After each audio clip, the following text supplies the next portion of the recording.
మంటలు ముఖ్యంగా రైతులు వేసుకుంటారు.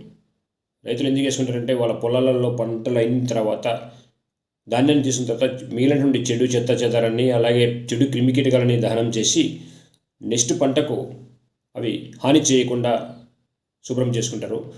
తద్వారా వచ్చినటువంటి వేడి కప్పుకొని వాళ్ళ చలి నుంచి ఉపశమనం పొందుతారు.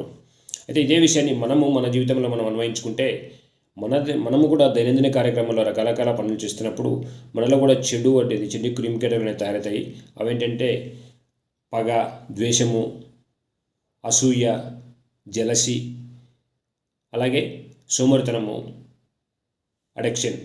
ఈ విషయాలని కూడా మనము మంచి ప్రవర్తన కావచ్చు, మంచిగా మనము ముందుకు పోవడానికి కూడా మనకు ఆటంకాలు కలిగిస్తాయి. కాబట్టి ఈ విషయాలు ఏవైతే మనం అనుకున్నామో ఈ విషయాల్ని రేపు ఉదయం భోగి మంటలు వేసి దహనం చేసి మనము మంచిగా ఫ్రెష్గా నడవడికతో మంచి ఆలోచనతో మన పనులు మొదలు పెడదామని చెప్పేసి మీ అందరికీ విన్నవించుకుంటూ సెలవు. ధన్యవాదములు.